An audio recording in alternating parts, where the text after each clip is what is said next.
On this 41st day of the strike, strikers at the Jeep assembly plant, they were greeted this morning to a line of cars and buses trying to cross the picket line to get into the factory to work.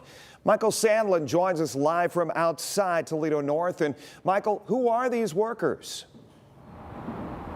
Well, Jeff, we've finally learned that they were actually not scabs. The people that pulled up this morning were workers who were assigned to be there.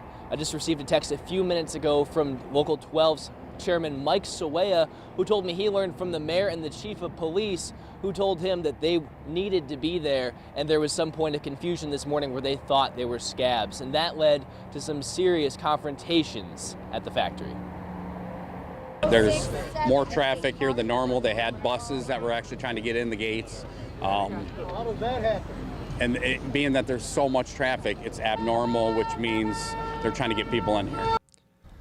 It was a confusing start to the morning. A line of vehicles half a mile long were trying to get inside the Jeep plant, and many of those at the picket line immediately concluded those vehicles were full of their replacements. We're fighting for the working class citizens of America. So when you cross a picket line, whether it be a UAW picket line, a Teamster picket line, any union picket line, you're a scab, and in my eyes, you're a disgrace to our country. But Stellantis says that's not the case. In a statement to WTOL 11, Stellantis said, quote, "Stellantis is not hiring replacement workers at the Toledo Assembly Complex. A third party has been hired to assist with other needs at the complex not related to production during the UAW strike," end quote. And on a phone call with the Stellantis spokesperson, the company said it would take 5,500 workers to get the plant operational again, more than just a few hundred cars could handle.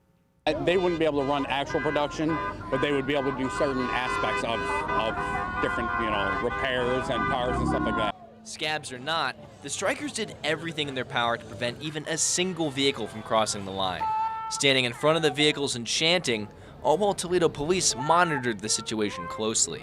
They were fine with how we were doing it, the amount of time that we were doing it, every so often we'd have to let somebody go.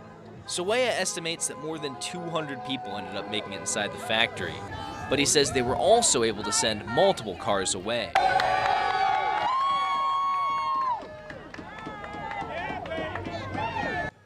Something the strikers say still counts as a little victory as they continue to try to disrupt the day-to-day of the company.